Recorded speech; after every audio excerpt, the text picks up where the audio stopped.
Halo,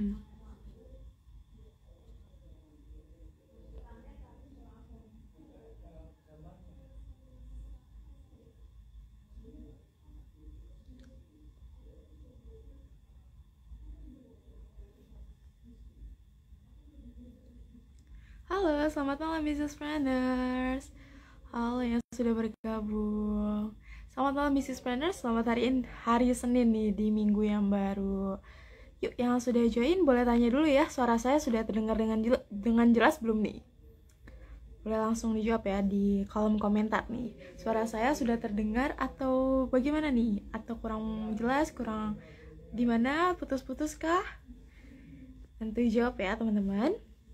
So, welcome back to Business Q&A bersama special guest. Hari ini kita akan kedatangan salah satu expert di business.id nih, yang khusus hari ini mengisi Business Q&A. Oke, apa kabarnya sebelumnya? Sebelum kita mulai dan ketemu sama expert hari ini, saya mau tanya dulu nih, gimana nih kabar teman-teman hari ini yang sudah join di Business Q&A?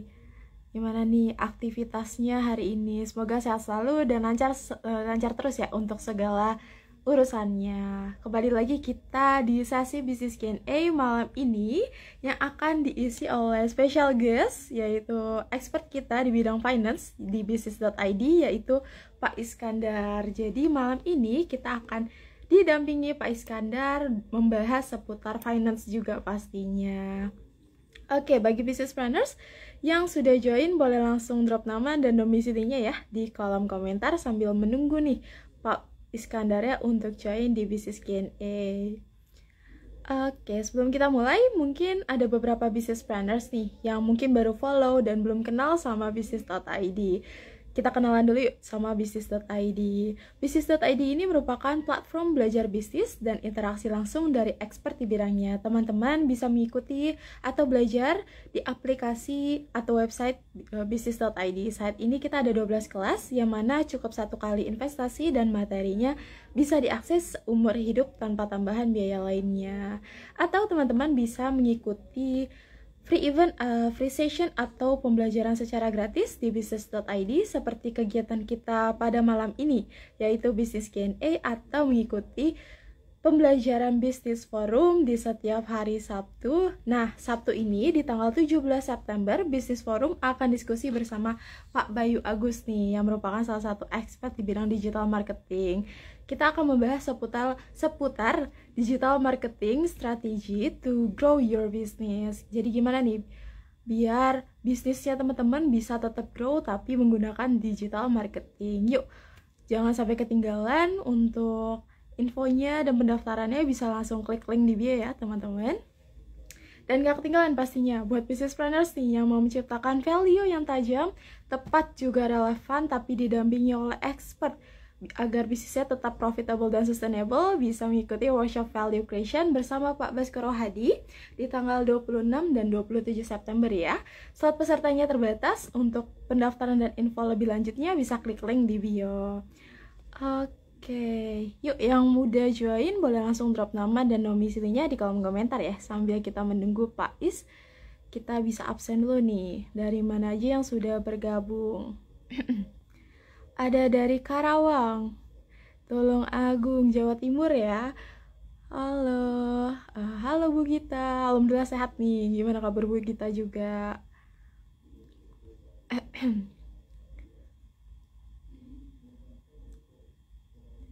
Ada dari Tangerang, ada dari Salatiga. Wah, mantep nih. Banyak teman-teman business planners dari luar Jawa juga ya yang udah join.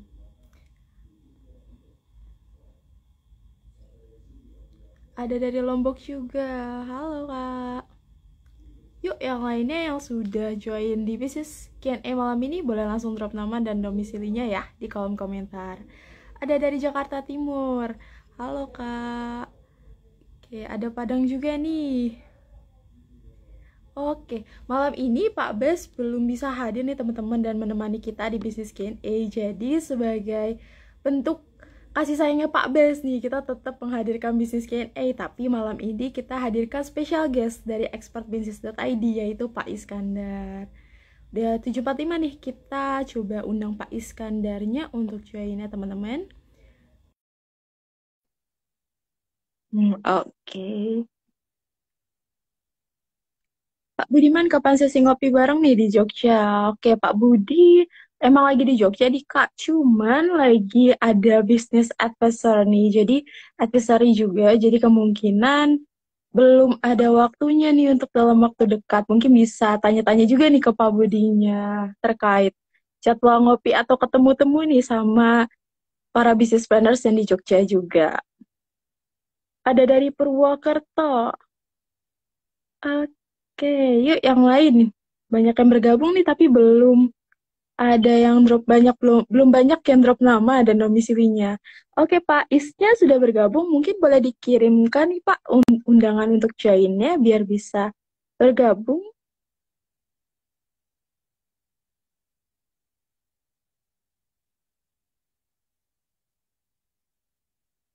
Oke. Yuk, yang sudah join boleh langsung drop nama dan domisilinya ya. Sambil menunggu Pak Isnya bergabung nih. Oke, sudah tersambung nih teman-teman. Kita tinggal menunggu Pak. Menunggu Pak Isnya muncul Assalamualaikum. nih. Waalaikumsalam. Selamat malam, Iya, saya dengar Pak. dari Jogja, ada dari Purwokerto. Purwokerto jangan-jangan masih Betul. saudara ini. Wah, jangan, Pak. Ada yang dari Oh, Purwokerto kan kampungnya istri saya, Mbak. betul, betul. Oh, mohon maaf, Pak.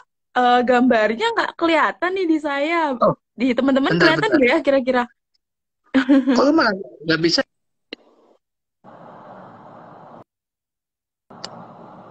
Oh, ini sudah. Oke, Halo.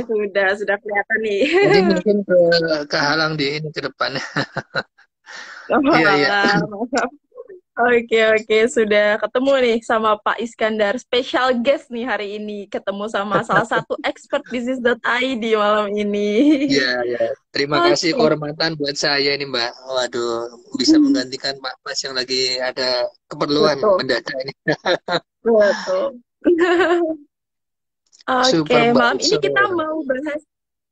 Oke, betul, Pak. Malam ini kita mau bahas seputar menentukan target penjualan dan Iya, keuntungan dengan pendekatan bottom up ya, Pak. Betul ya, Pak? iya. Oke, Saya kita itu terus akan terang agak kupas nih, khawatir itu. teman-teman. Saya itu agak khawatir Mbak, agak lupa karena kalau misalnya Betul, hanya betul. menggunakan apa namanya bayangan ya tanpa ada visualnya ya, Mm-mm. hanya omongan gitu, takutnya teman-teman kan ini teknis kurang bisa begitu menangkap Iya, gitu. betul. Mudah-mudahan aja nggak apa-apa ya. Mungkin nanti, mungkin nanti setelah ini bisa kita share juga nih Pak materinya ke teman-teman. Jadi teman-teman Iya, iya, bisa minta juga PPT-nya materinya dari saya di via DM ya, nanti kita share juga. Oke. iya. Ya mungkin ini sekedar Oke. sharing aja Mbak. Kita mulai aja ya, biar biar Gitu. nggak terlalu lama. Boleh, Oh, gitu. boleh. Oh, Oke. boleh. Silakan Pak. Ya, Silakan Pak Is untuk buka eh, selamat topiknya malam, dulu. bisnis trainer, teman-teman sekalian. Waduh, terima kasih banyak atas kehadirannya. Saya sungguh sangat terhormat ini. Sudah malam, capek, mungkin pada belum makan malam, tapi tetap mau datang dan belajar bersama. I do appreciate gitu ya. Oke, malam ini saya itu sebetulnya hanya ingin sharing. Kebetulan beberapa hari atau beberapa minggu ini ada beberapa teman juga yang agak bingung mengenai Pak, gimana ya caranya bisa membuat target penjualan yang bisa menutup biaya operasional saya begitu. Saya saya juga gak kaget kok masih belum tahu gitu ya. Mungkin karena teman kita itu mungkin karena latar belakangnya bukan ekonomi gitu ya. Jadi mungkin kurang begitu memahami konsep-konsep biaya atau konsep-konsep apa namanya hubungan antara penjualan dan biaya gitu. Nah, saya coba menerangkan secara singkat aja, barangkali nanti ada gunanya buat teman-teman dan kalau ada pertanyaan monggo silahkan ya. Jadi waktu kemarin saya tuh mencoba membuat begini, pendekatannya itu pendekatan bottom up teman-teman dari bawah ke atas. Jadi dari biaya-biaya yang kalau kemarin itu sempat bicara dengan Pak Dodi kan yang kita ketahui biaya itu biasanya ada dua ya. Biaya tetap, di Betul. mana biaya itu tidak terpengaruh dengan volume yang dijual. Berapapun yang dijual ya tetap segitu terus gitu. Misalnya biayanya Ya. gaji, biaya penyusutan, penyusutan mesin gitu ya, itu ya berapapun yang dijual, berapapun yang diproduksi, itu nggak ada masalah gitu. Kemudian yang kedua adalah masalah biaya variabel. Biaya variabel itu dia naik turun sesuai dengan volume atau produksi yang dibuat, atau bergantung Hmm. kepada sesuatu yang menjadi kriteria dia gitu ya. Kalau naik turun berdasarkan yang dibuat itu biasanya gampang itu adalah biaya eh, bahan baku ya, kemudian packagingnya gitu ya, bahan pembantu. Kadang di kemarin yang diskusi dengan Pak Dodi itu yang sempatnya kan menyebut biaya variabel, misalnya biaya tunjangan Betul. tetap gitu ya. Misalnya kalau dia tinggal di daerah terpencil, dia dapat tunjangan perumahan selama bekerja di daerah terpencil itu dia akan terus mendapat. Tapi begitu dia tidak mau bekerja di sana lagi, otomatis dia akan ditarik tunjangannya. Kira-kira seperti itu. Nah, konsepnya itu adalah kita membuat hitung-hitungan dulu biaya tetap kita berapa. Misalnya gaji, kemudian biaya untuk rata-rata per bulan itu kita traveling pasang iklan itu berapa, sehingga kita dapat berapa rupiah begitu ya. Misalnya rupiahnya adalah anggap aja paling gampang 500 juta gitu ya. Satu satu bulan biaya gaji, biaya macam-macam itu, biaya listrik dan lain-lain. Nah, lalu kita itu akan menjual misalnya produk fashion gitu ya, baju. Kita anggap bahwa harganya rata-rata itu adalah 300.000. Nah, asumsinya mungkin teman-teman juga tadi tahu sudah paham juga ya bahwa di konsep CUKIS itu juga biaya-biayanya ada yang variabel, ada yang fix. Namun untuk mempermudah dalam menghitung ini, saya buat variabel semua. Jadi CUKIS itu hanya bahan baku dan bahan packaging. Sehingga kita bisa memperoleh prosentasenya nanti berapa kira-kira, di mana margin kotornya itu adalah margin yang sifatnya variabel gitu loh. Jadi naik turunnya nanti misalnya jualan naik otomatis dia CUG juga ikut naik gitu, tidak tidak tergantung apa namanya, tidak fix seperti semi variabel, semi fix seperti yang tadi kita diskusikan di awal.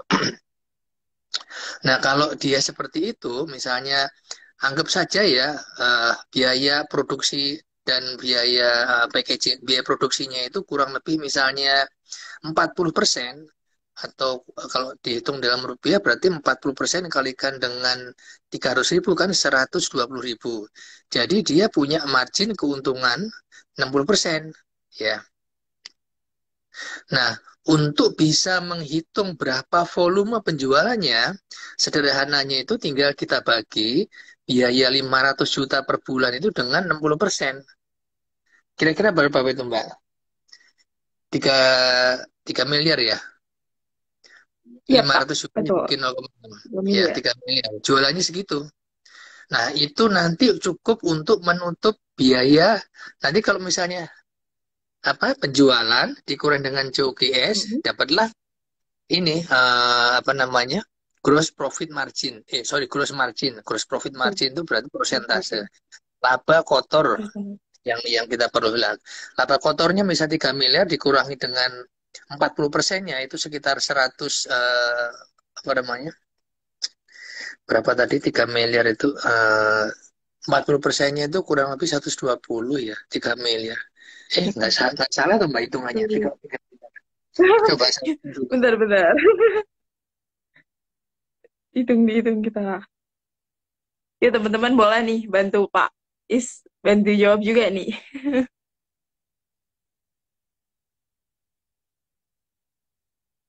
Oh, betul. 133 Oke, juta, oke. pantesan banyak amat ya. 833 juta. Betul banget, Pak. Jadi HP pun kalau 1% dari 833 itu sekitar 240-an ya. Berarti dapat sekitar 500 gitu. Ininya 60%-nya itu tadi. Kalau kita bicara 500 ya 833 kalikan dengan 40%, dikurangi dengan dikalikan dengan 60%, dapatnya kurang lebih 500. Nah, Jadi gross gross profit atau laba kotor dikurang biaya operasional sama dengan nol. Kurang lebih seperti Hmm. itu konsepnya itu. Ya, Oh, nah itu kita dapat yang namanya break even point. Jadi adalah oh biaya iya. apa namanya penjualan dikurang dengan biaya sama dengan nol. Ya, Hmm. nah kalau kita Break ingin even point. untung dari situ, gampang aja teman-teman. Biaya yang kita buat tadi itu 500 juta, misalnya tadi bulanan, kita pengen untungnya jadi 100. Masukin aja jadi 500 ditambah dengan berapa tadi? Tadi 600 tuh 500 ya, 500 ya, 500 tambah dengan 100, sekarang 600. Dibagi dengan Hmm. 0,3 gitu ya. Nah, kurang lebih dapatnya gitu.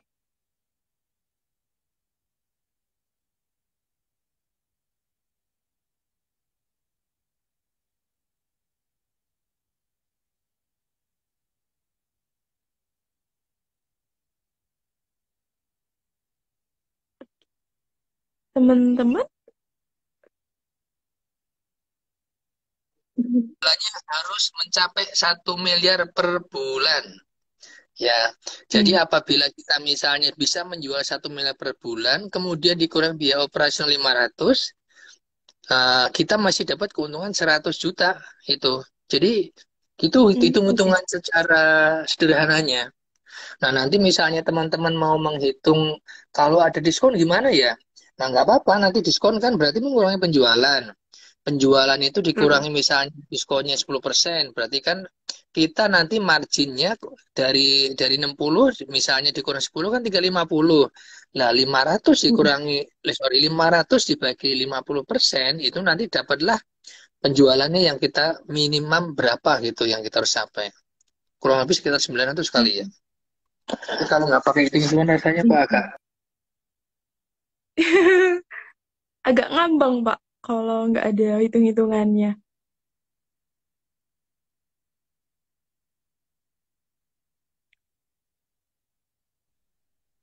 Jadi kalau kita tadi misalnya ada biaya diskon karena otomatis akan mengurangi Hmm. penjualan, berarti penjualan kita harus naik segitu gitu. Nah, Oke. sederhananya seperti itu gitu loh. Tapi teman-teman nanti bisa membuat semacam apa planning penjualan juga dari situ kan. Misalnya kalau saya Hmm. jualan sebulan adalah 1 miliar, bagi per minggunya gimana? Jangan main dibagi rata gitu ya, karena biasanya kalau teman-teman bekerja di perusahaan-perusahaan fast moving consumer goods atau fashion itu kan setiap minggu itu selalu ada apa namanya naik turunnya gitu loh Mbak. Yang saya ingat Betul, itu dulu betul. aku pegang di apa distribusi makanan fast moving consumer goods itu saya akhir bulan itu biasanya sudah dapat sorry awal bulan dapatnya bagus. Pertengahan bulan minggu kedua itu jeblok biasanya. Minggu ketiga lebih jelek lagi. Minggu Betul, betul, keempat Pak. ya tentunya nggak naik lah. Minggu pertama itu biasanya tinggi tuh. Nah itu juga Betul. harus hati-hati. Nah teman-teman juga dalam membuat planning penjualan, buatlah berdasarkan apa namanya eh, siklus mingguan tadi itu. Karena bagaimanapun banyak saudara-saudara kita yang bekerja di sektor eh, sebagai pegawai gitu kan tergantung gaji gitu Hmm. loh. Jadi kadang-kadang gajinya sudah Betul. habis duluan, ya sudah dia puasa dulu minggu kedua ketiga gitu. Baru belanja lagi minggu keempat atau dan minggu pertama begitu. Betul, Jadi Pak, kurang lebih betul. seperti itu. Jadi teman-teman dengan kondisi yang seperti tadi itu menghitung menghitung secara sederhana target penjualan. Jadi teman-teman nanti kalau ketemu dengan tim yang bagian penjualan, kamu minimum harus jual segini loh. Biaya kita itu untuk gaji kamu dan saya dan lain-lain serta biaya sewa dan lain-lain, biaya traveling lain-lain kira-kira misalnya 500 juta gitu.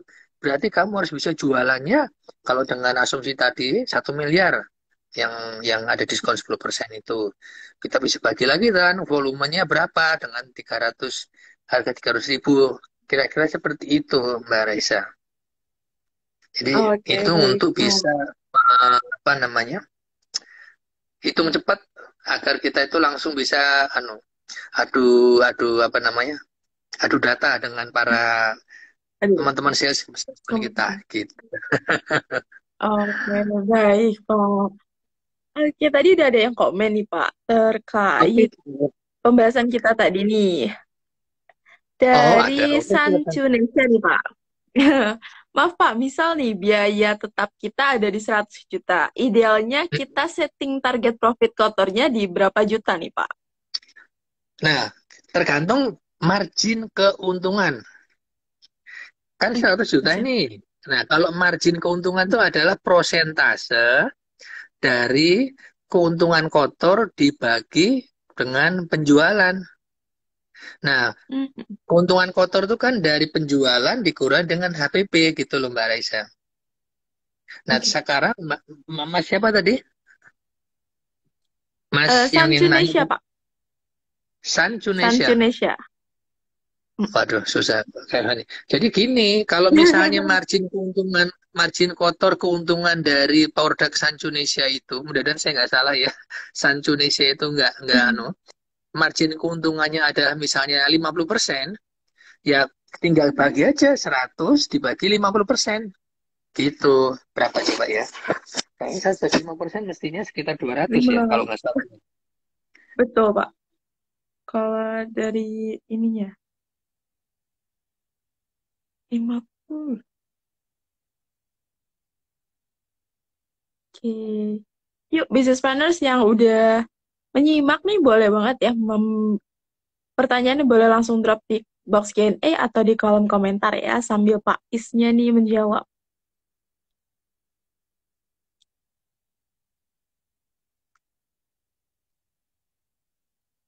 Oke. Oke, mungkin ada sedikit gangguan sinyal nih teman-teman, jadi kita sambungin lagi ya Pak Isnya nih.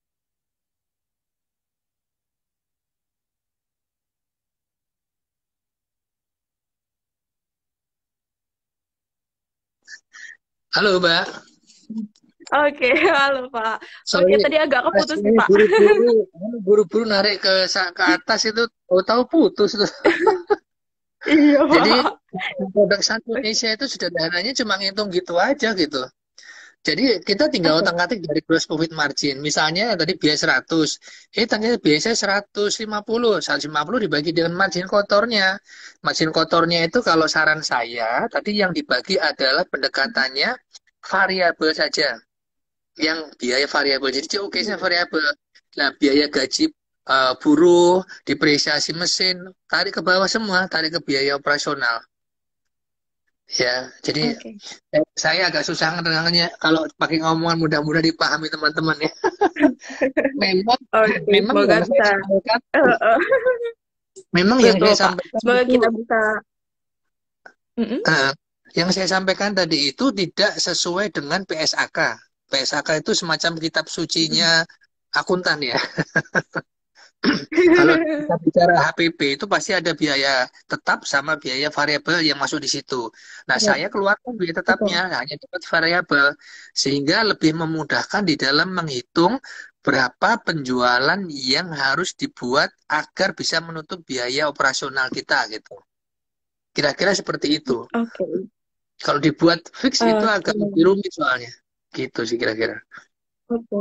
Karena butuh penyesuaian juga ya Pak untuk tiap hasilnya, uangnya juga yang ada, kebutuhannya juga disesuaikan ya Pak dengan rumusnya Rumus, lagi, rumus kembali lagi nih. Karena ini sekarang sebetulnya ini rumus matematik Mbak Raisa. Kita tuh hanya mencoba Mm-mm. mencari berapa volume penjualannya dan penjualannya dari Mm-mm. eh, variabelnya saja. Kalau kita masukin biaya yang tetap, secara matematis dia tidak akan bisa sensitivitas volume naik turunnya tidak akan dapat gitu loh Mbak. Makanya tadi kan Oke. saya Oke. agak susah gini, harus dipahami dulu konsep biaya tadi ya, biaya fix sama biaya variabel. Biaya variabel, biaya yang tergantung dengan naik turunnya volume penjualan. Biaya tetap, berapapun yang jual, mau banyak mau sedikit, segitu juga yang akan kita bayarkan. Nah, itu tadi yang kita hitung adalah total biaya fix. Baik yang misalnya biaya operasional maupun biaya yang ada COGS yang saya tarik ke bawah. Sehingga kita Oke. bisa dapat Baik. fixed cost-nya yang di atas di Mm. COGS maksud saya dan di operasional itu berapa. Nah, di situ setelah kita dapat kan namanya bottom up nih dari bawah ke atas. Berarti kita Mm. akan bagi Mm. dengan prosentase margin kotor keuntungan. Begitu. Tinggal sederhananya tinggal itu di Oke, atas gitu. Nanti kalau misalnya butuh oke, rumusannya semoga. saya kirim dah gitu. Mm-mm. Tapi paling nggak secara gambaran kasarnya begitu tuh. Ini agak memang saya karena agak buru-buru jadi saya yang inget sama yang ditanyakan teman apa yang itu yang saya propose tadi itu. Nah, kalau Oke, baik. Semoga bisa membantu ya nih Kak Sanchunesha nih jawaban dari Pak Iskandar. Oke.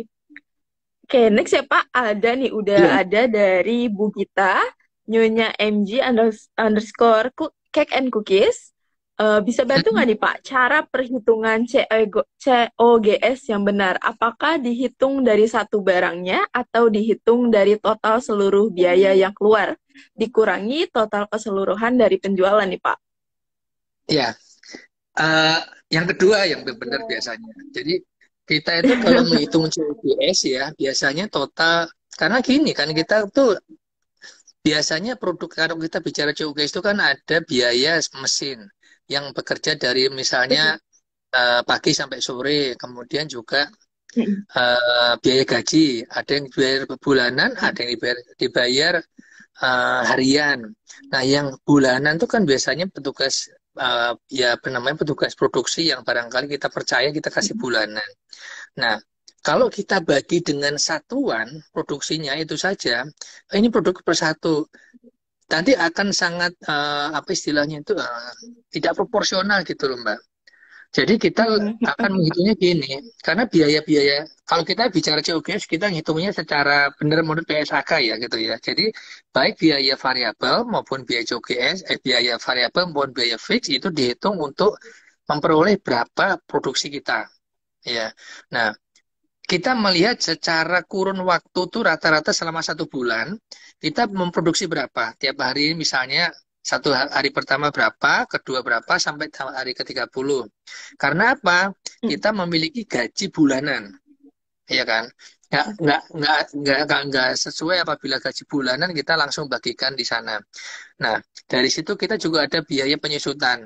Bukan berarti tidak bisa dibagi ya tiap hari. Bisa gitu loh. Tapi Mm. kalau kita misalnya on off atau mungkin hanya satu, itu akan sangat apa, istilahnya itu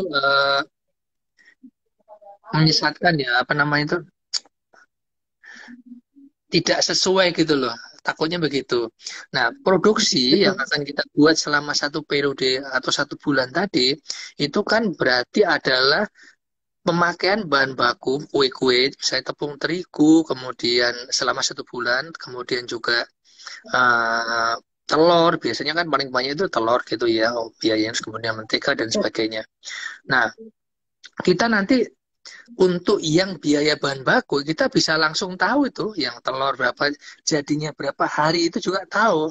Tetapi untuk biaya depresiasi, biaya gaji, kan harus dialokasikan ke masing-masing produk gitu loh, Mbak. Misalnya Betul. hari ini kan belum tentu produksi hari ini akan sama dengan berikutnya gitu. Sehingga kita nanti misalnya dialokasikan yang gaji sebulan menyimpan sejutaan sebulan 1 bulan itu bisa diperoleh berapa biaya produksi per masing-masing kue atau per jenis atau per kategori gitu kira-kira. Oke. Nah, Oke, baik. Mm-mm. Nah, kalau kita misalnya tadi hanya nanti bukan berarti kalau secara dialokasikan itu nanti kita nggak bisa dapat ini ya, produk biaya produksi per kuenya dapat gitu loh.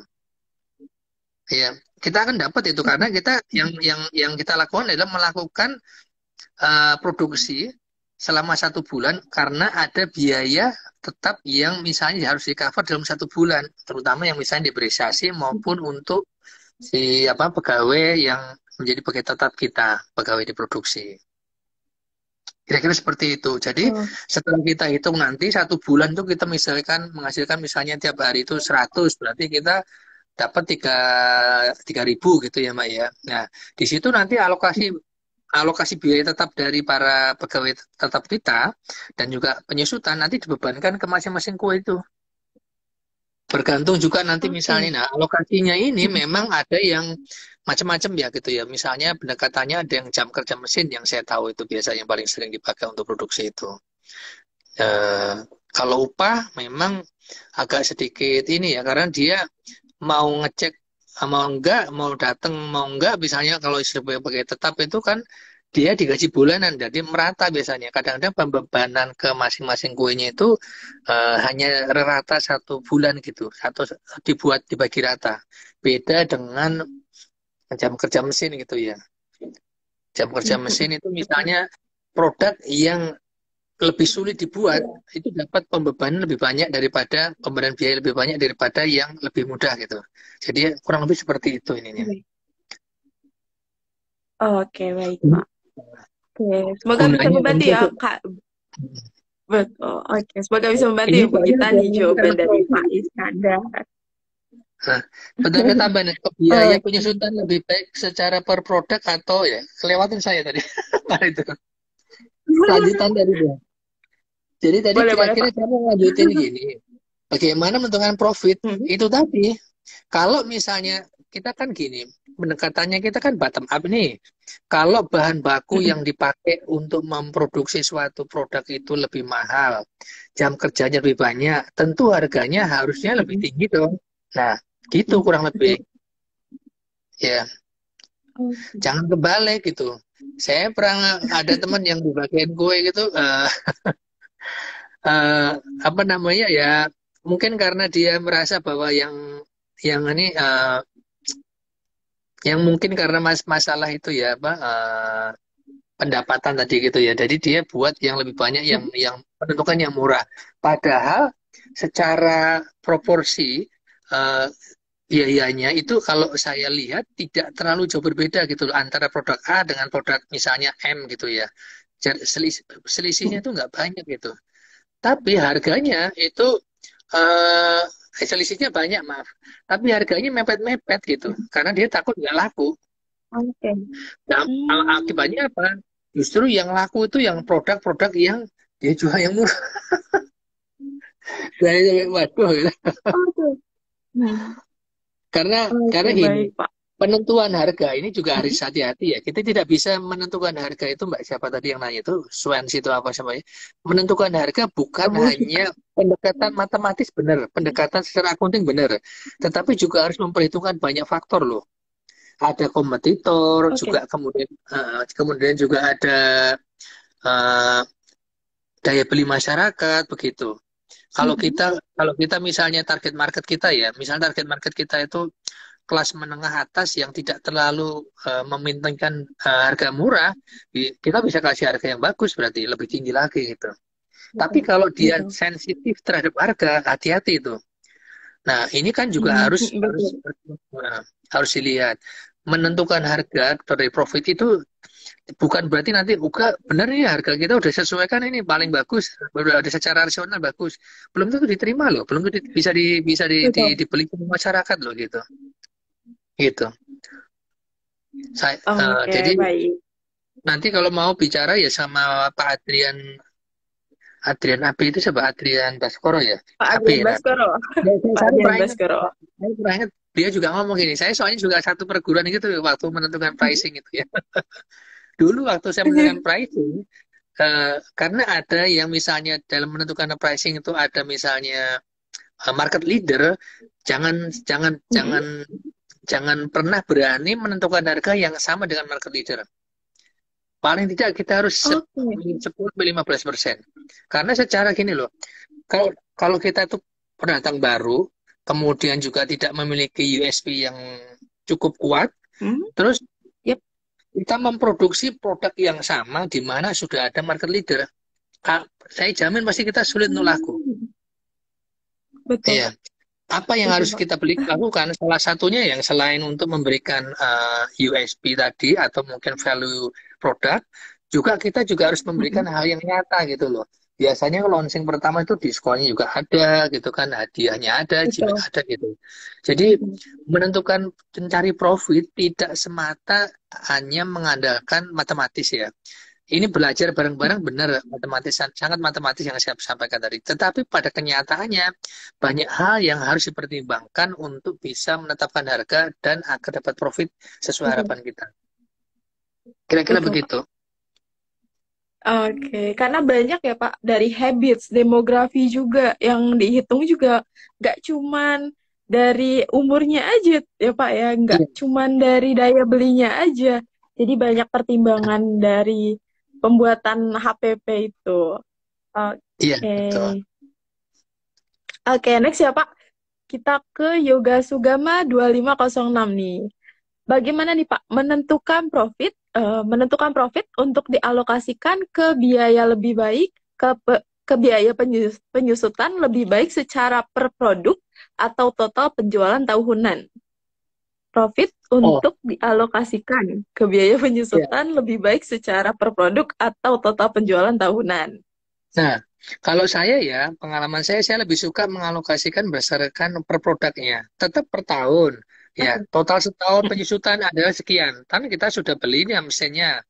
Mau dipakai Mm-mm. secara penuh, sesuai dengan kapasitas terpasang mesin, atau hanya separuh, urusannya kan kita. Semakin sedikit, semakin rugi kita Betul. gitu loh.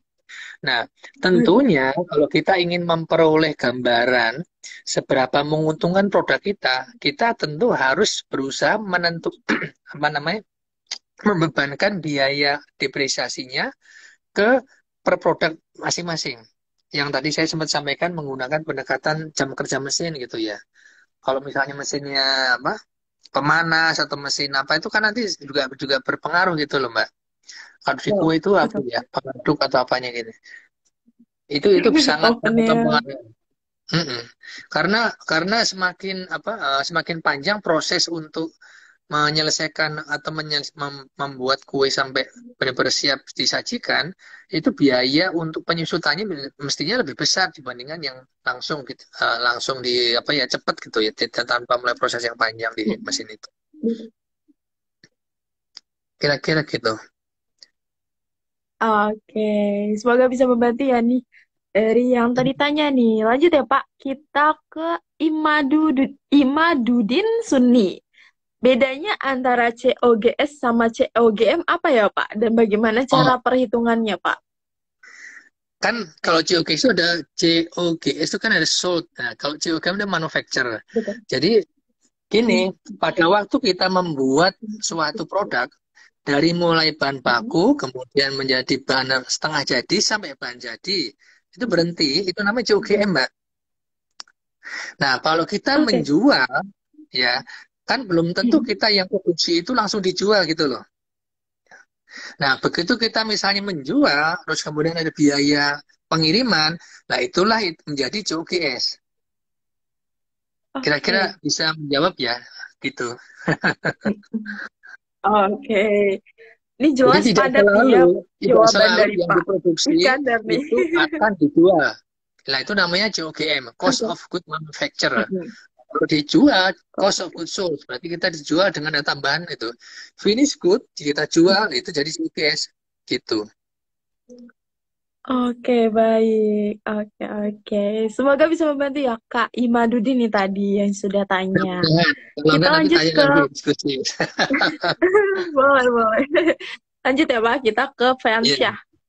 Dalam membuat laporan arus kas nih Pak, apakah penjualan tidak tunai atau piutang juga dimasukkan nih Pak dalam laporan? Atau dimasukkan ketika piutang itu dibayar? Mungkin kalau Oh iya, lihat betul. dari dulu saya pernah belajar akuntansi, harusnya ditulis ya Pak. Oh, oh Tetap enggak. ditulis. Enggak, Mbak. Kedua Oh yang enggak Pak, benar dia. ternyata. Hmm. Arus Oh kas ternyata beda. malah dimasukkan. Heeh, Oh oke namanya oke. arus kas ya. Makanya gini, di dalam penjualan itu kan Hmm. selalu biasanya kalau tidak berbentuk cash itu kan ada piutang. Hmm. Nah, kalau dia Betul. piutang, kalau arus kas itu dia tidak dihitung, Mbak. Oke. Dia justru dikeluarkan gitu loh. Kalau menjadi duit, baru masuk yang Hmm. kedua gitu loh. Ya, Oke. jadi misalnya, jadi pendekatan arus kas itu kan ada dua ya. Ada yang langsung sama tidak langsung. Ya nanti kita belajar lah, Om Mas Yusa juga ngajarin kan. Tapi secara singkat kayak seperti Betul. itu. Nah, kalau kita bicara yang tadi, kalau pendekatannya Mm-mm. penjualan yang apa namanya itu pendekatannya kalau saya lihat itu secara langsung itu biasanya itu. Kalau kalau di Oke. kalau modelnya gini, misalnya kalau di model yang tidak langsung itu biasanya adalah penjualan bersih berapa, apa, net income apa pendapatan bersih setelah pajak berapa. Nah, nanti itu akan ditambah dengan turunnya eh, ini memang agak teknis ya. Turunnya piutang. Kalau Mm-mm. piutang berkurang berarti dapat duit kita. Yang seperti nomor dua tadi, ya kan? Betul. Betul, Pak. Eh, nah, kita dapat dari mana piutang turun? Dari neraca, istilahnya gitu. Oke. Dari laporan laporan neraca. Nah, kalau piutang turun, kita Mm-mm. dapat duit. Kalau hutang kalau hutang Oke. kita misalnya bertambah, kita dapat hutangan itu, berarti kita juga dapat duit gitu loh. Betul, betul. Tapi kalau berkurang, berarti Betul, kita betul. duitnya keluar gitu. Agak kebalik gitu. Ini terus terang juga Betul. bagi teman-teman yang eh, logiknya bagus, mudah beranu nih untuk mempelajari. Tapi kalau Betul. logik atau matematisnya kurang begitu bagus, biasanya nggak susah itu. Harus Iya, pelan-pelan gitu betul, loh. Pak. Betul. Karena konsepnya kadang-kadang tuh anu ya, walaupun sederhana tidak mudah loh. Saya baru-baru ini juga waktu membuat laporan arus kas investasi untuk membuka suatu cabang gitu ya. Even itu Mm-mm. apa S2 Finance pun juga keteteran itu. Konsep yang di depan sama itu saya juga begitu pelan-pelan oh ya didengar itu. Mm-mm. Kalau nggak praktek tidak sering dilakukan Mm-mm. juga mudah lupa itu. Saya jamin itu. Betul, betul, Pak. Betul, Pak. Karena matematis juga ya, Pak. Jadi kalau Iya. nggak dilatih terus, kitanya bisa bingung juga. Betul. Nah, misalnya Oke. depresiasi itu, investasi di muka sudah termasuk untuk biaya sewa. Sewa berarti ini amortisasi nggak dikeluarkan nggak itu di tahun pertama? Ya saya bilang, kan udah dari depan, ya harus dikeluarin dong Pak gitu. Kalau saya kan kayak seperti gitu kan sudah apa otomatis gitu. Nah bagi teman-teman yang Mm-mm. mungkin kurang terbiasa ya agak kesulitan gitu. Betul, betul. Betul. Apalagi Gitu untuk kira-kira gitu. UKM ya, Pak. UMKM ini ya, Pak. Kalau nggak terbiasa, mungkin bakal susah juga ya, Pak, untuk pembuatannya ini ya. Ya ini memang agak nyebrang ya. Arus kas ini salah satu yang Mm-mm. membuat katanya Pak Budi kan pembunuh nomor nomor nomor dua terbesar itu kalau nggak salah nomor dua itu nomor berapa ya? Itu kan Mm-mm. ketiadaan kas itu. Jadi di sini itu sangat Betul. penting bagi teman-teman untuk membuat forecast, forecast cash flow. Jadi Betul. kita ke depan, misalnya berapa bulan ke depan, kita harus membuat semacam perhitungan jualan kita berapa sih rata-rata per hari, per minggu, per bulan, bahkan mungkin dalam 6 bulan ke sana gitu. Jangan sampai kita itu misalnya tahu-tahu loh duitnya habis ini dipakai ini dan duitnya tidak tidak apa pendapat tidak sesuai gitu. Betul. Ini kan di Betul. situ tuh karena kita terlena kadang-kadang jualan bagus ya. Betul. Padahal kita misalnya Betul. untuk jualan itu butuh modal gede dan ternyata pembayarannya pakai tempo atau piutang. Ini ada beberapa teman yang datang ke saya itu kan, Pak, kenapa ya Mm-mm. masalah saya itu ini mungkin agak nyebrang ya. Kayak saya Apa, itu apa, apa, apa. jualannya naik terus gitu. Jualan saya naik terus tuh, Mm-mm. tapi terus saya kok berantakan ya Pak gitu. Nah, saya Oke. kan ini. Jadi laporan cash flow tadi yang penting piutang tuh gini. Saya balikin tanya gitu. Pengalaman saya Mas gitu. Kalau biasanya cash flow kita tuh berantakan, operasinya berantakan. Saya jamin itu. Belum pernah saya salah itu tebakan Oke. saya. Kalau nggak berantakan karena operasinya, mungkin diambil untuk kepentingan lain. Sederhana banget itu duitnya. Oke. Apa namanya, hipotesa Sering saya begitu. gitu. Mm-mm. Mm-mm. Jadi setelah saya tanya gitu, coba coba sekarang gini. Kenapa sekarang koleksinya kurang? Piutangnya tambah gede. Anu Pak, karena bolak-balik ada revisi. Kenapa ada revisi? Karena dari order yang masuk itu belum fix. Kenapa diterima gitu? Lah gitu, akhirnya kan di Mm-mm. situ bermasalah gitu loh. Jadi kalau kita misalnya Betul, akan order di mana kita ternyata bolak-balik dikoreksi, bolak dibetulin, sedang di mana kita misalnya betul. ini kejadiannya adalah perusahaan ini furniture gitu loh. Kita bayar tukang mingguan, bayar supplier juga nggak ada 1 bulan, bayar apa namanya kayu gitu. Tapi kita itu mau Mm-mm. mau closing deal saja, desainnya salah, desainnya nggak benar ini, koreksi lagi gitu. Kalau saya nggak mau, Betul, betul. harus dibenahin dulu gitu loh. Nah ini kalau sampai kita ternyata tidak membuat proyeksi yang benar, duit amblas terus sih. Ya teman-teman kita ini, dia bilang, Pak duit saya udah masuk MM-an lagi nih Pak. Loh kenapa kamu terus ini kayak gini? Kenapa kamu nggak terus? Wah, itu ya, kasihan juga Oke, itu. Ampun. betul, Pak. Jadi Betul. teman-teman hati-hati ya. Saya bolak-balik ngerti teman-teman itu. Hati-hati kalau lihat peluang. Dia itu juga gitu. Peluang, wah jualan kerjaan bagus ya. Tambah-tambah terus. Ini duitnya nggak pernah kita nikmatin. Tapi malah kita keluar melulu ini. Ya gara-gara itu. Belum Oke, selesai baik. ditagih, invest lagi, masuk lagi gitu. Lama-lama ambiar tuh. Oke, oh, Bapak pilot ya, Pak? Bisa pilot itu. Oke, itu pentingnya ya Pak. Pentingnya kita paham nih sama angka-angka dalam bisnis biar kita nggak kayak gitu tuh teman-teman. Jadi jangan sampai nggak ngerti sama angka-angka nih dalam bisnis supaya kita juga bisa paham sama forecast kita. Oke, next ya Pak. Ini Boleh. ada nanya nih dari Uminya underscore Atta nih. Untuk brand baru dengan mengikuti produk kompetitor, strategi pricing yang tepat ini selisihnya berapa persen, Pak? Di berapa persen? Oh, gini. Jadi ada semacam ini ya. Kalau dulu saya pernah belajar gitu. Mhm. Misalnya kita sendiri nih mungkin ya sebagai sebagai apa namanya kelinci percobaan. Kapan kita Yep, mau beralih terhadap suatu karena produk juga bisa macam-macam gitu ya. Misalnya produk yang betul, Pak. kue, sama-sama kue sus Mhm. barangkali ya. Harganya Mhm. satu adalah 5.000, produknya misalnya kue sus anu gitu ya, kue sus merek M yang sudah terkenal Mhm. di Bandung gitu. Kita mau Mhm. jualan yang sama, Mhm. dijual berapa gitu loh. Orang mau mencoba itu biasanya psikologis pricing itu kurang lebih sekitar 15% itu yang saya pahami waktu itu. Jadi Oke. misalnya misalnya harganya 10.000 ya, sorry, 5.000 agak susah tadi. 10.000 berarti kita mungkin sekitar 8,5 karena segitu itu mungkin akan tertarik. Kalau 10% tuh mungkin sudah cukup bagus, tetapi tidak begitu anu gitu loh, apa namanya? Jauh gitu. Apalagi kalau orangnya Mhm. loyal gitu. Kan kita ini berusaha apa namanya? Menarik pelanggan ya, menarik pelanggannya si kompetitor eh, utama kita gitu. Itu akan sangat berpengaruh eh, harga gitu loh. Walaupun saya mungkin tidak terlalu ini, tetap kita harus menggunakan USP ya. Jadi segala sesuatu itu kita harus penuhi dulu misalnya mengenai spek Oke. dari produk kita gitu ya, rasa segala macam itu harusnya sama Betul. lah. Yang membuat mereka Mhm. realnya mau berubah itu di pricing berapa gitu. Nah itu kalau waktu dulu saya pernah belajar segitu.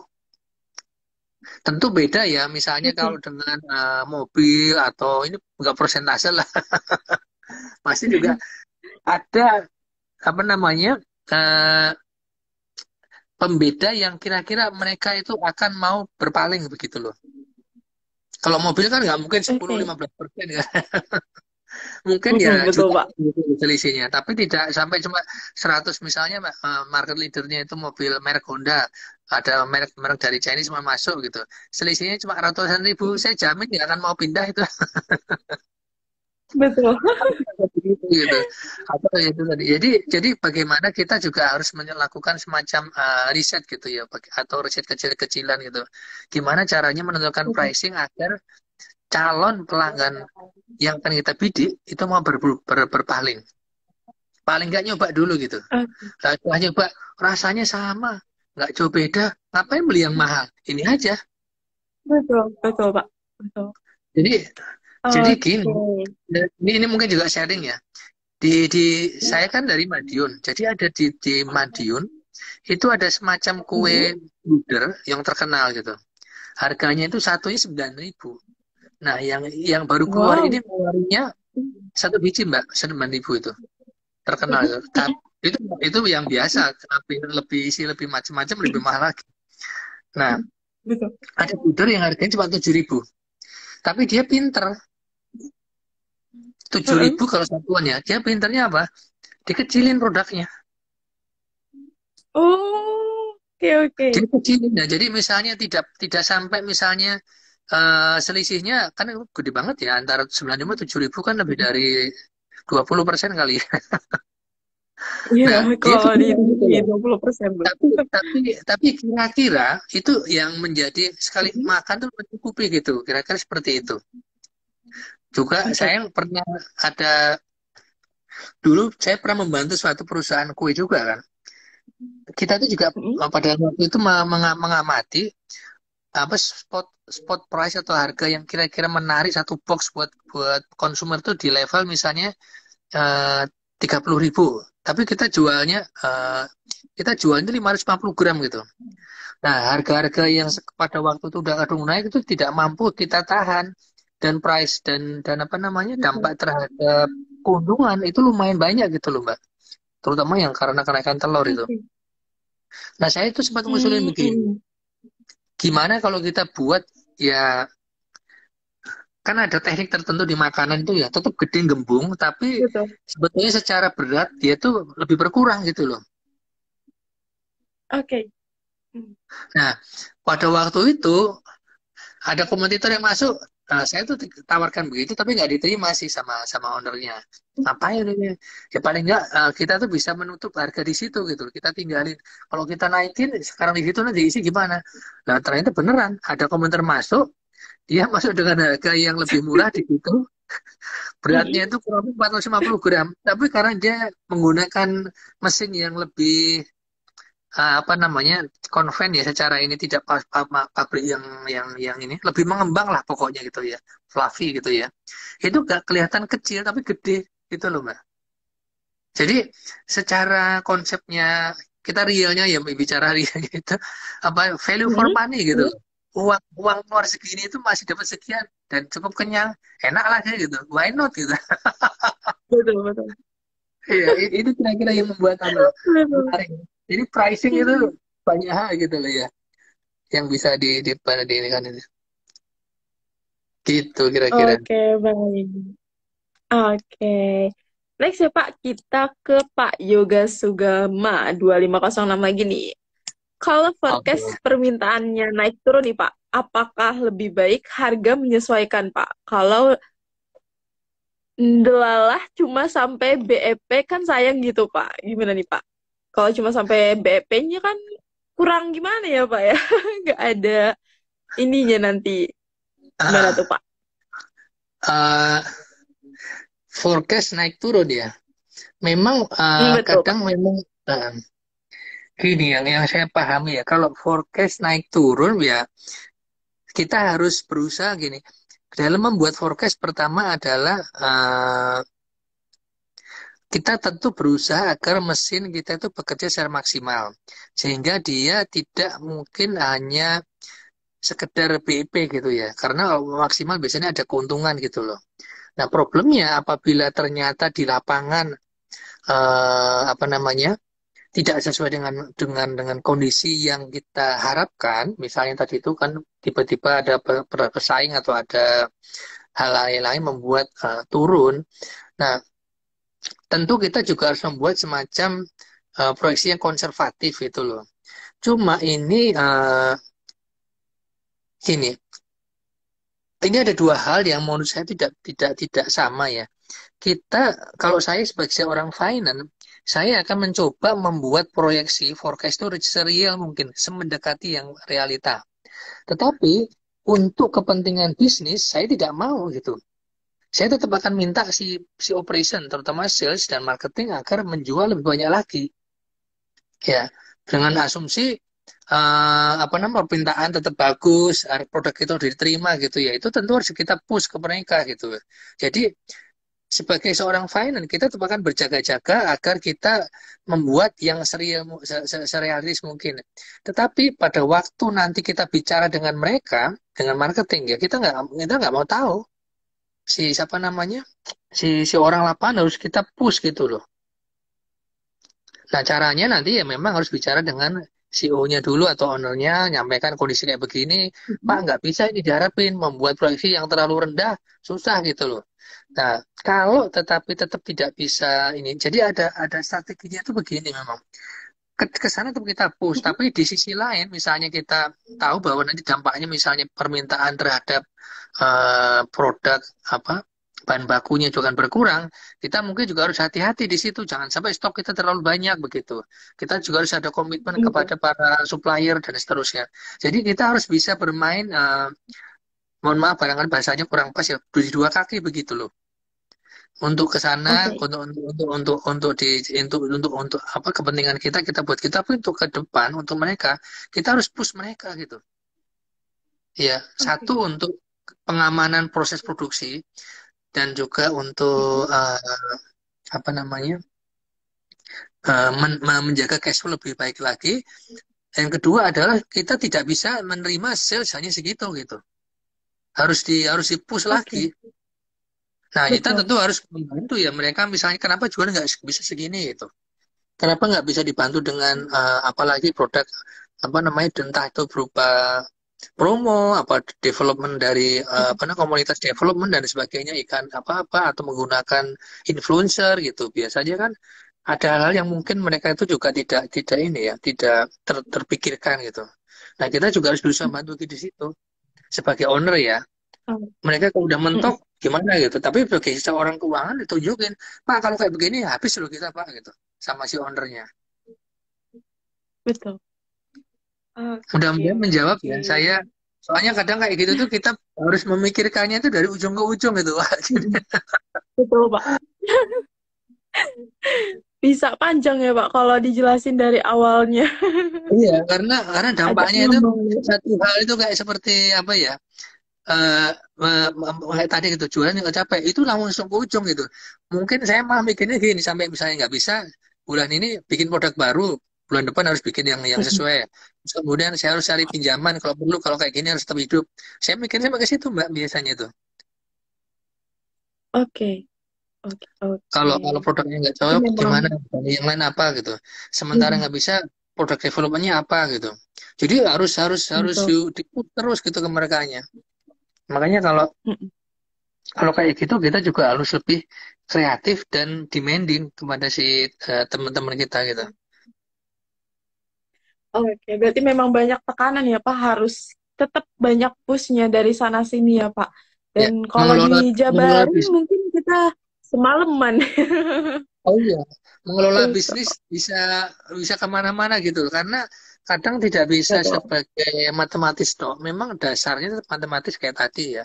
Tetapi dampak yang nanti terjadi itu banyak hal yang apa ya, tidak bisa di seperti matematis gitu. Banyak hal yang masih menjadi apa ya, harus menjadi kajian atau ukurannya apa namanya, actionnya itu nggak seperti itu gitu.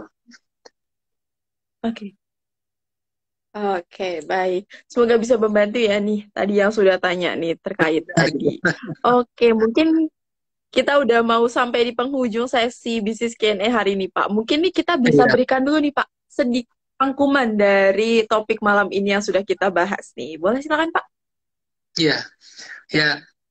Sebetulnya yang saya coba sharing ke teman-teman itu adalah cara sederhana untuk menentukan target penjualan dan keuntungan berdasarkan pendekatan bottom up, di mana biaya-biaya yang akan kita jadikan sebagai dasar perhitungan Mhm. adalah biaya-biaya tetap, ya, di mana itu termasuk Betul. biaya yang ada di COGS saya tarik ke bawah sebagai bagian Mhm. daripada biaya operasional.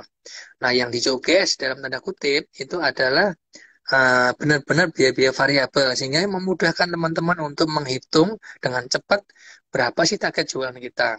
Kayak tadi yang misalnya tadi teman-teman itu uh, wah kalau sampai segini saja BIP saya nggak mau. Nah itu kan bisa langsung ngerti tuh. Saya harus push Betul. ke teman-teman. Nah, kira-kira seperti itu.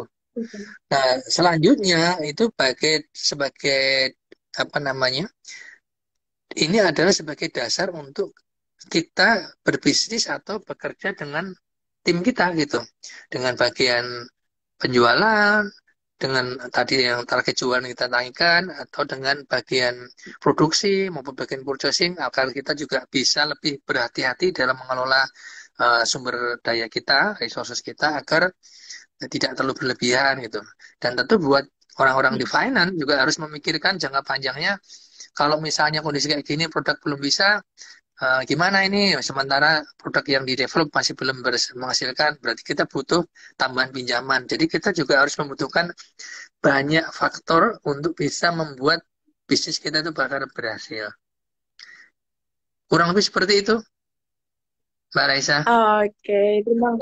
Oke, terima kasih banyak ya Pak Iskandar nih, special guest kita hari ini sudah memberikan banyak insight malam ini, termulai dari cara pendekatan untuk menemukan target penjualan juga keuntungan sampai ke CUGS nih. Kita sudah bahas semuanya malam ini. Terima kasih banyak Pak Iskandar atas insight yang diberikan malam ini dan sudah meluangkan waktunya nih ke teman-teman business planners untuk sharing. Semoga bisa bermanfaat untuk business planners dan dapat dipraktekkan di bisnisnya teman-teman semua ya. Oke. Terima kasih business planners sudah join di Business Q&A malam ini. Terima kasih semuanya sudah meluangkan waktunya nih untuk bisnis Q&A malam ini dan sudah banyak banget pertanyaan yang masuk dan sudah kita jawab bersama Pak Iskandar. Tapi nggak ketinggalan ya teman-teman. Untuk rekaman dari bisnis Q&A ini kita sediakan di IGTV, jadi teman-teman masih bisa mengulang kembali nih pembelajaran bersama Pak Is malam ini. Atau teman-teman juga bisa mengikuti pembelajaran kita nih di tempat lainnya ya Pak. Ada di Business Forum, di Business Q&A. Business Forum juga akan kembali ketemu nih sama Pak Iskandar di bulan Oktober di tanggal 15. Jadi tungguin ya teman-teman. Atau biar nggak ketinggalan, daftar juga boleh. Ya, saya utang itu ya, rencana itu ya, untuk mana yang lebih menguntungkan tuh ya. Betul Pak, Ya, betul.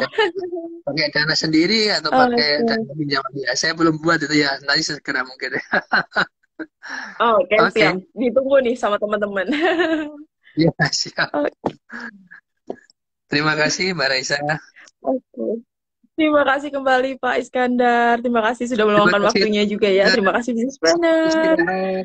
Terima kasih atas kehadirannya. Oke.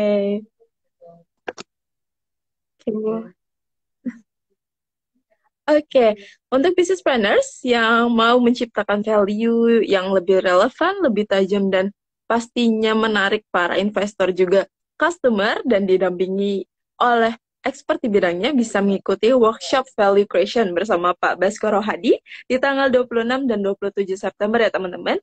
Di sana nanti kita akan mempelajari cara pembuatan value yang menarik, yang bisa melekat nih di otak customer ya teman-teman. Jadi jangan sampai nggak join dan nggak ikut ya di workshop value creation ini. Untuk pendaftaran dan info lebih lanjutnya bisa langsung klik link di bio di bagian daftar workshop value creation ya teman-teman.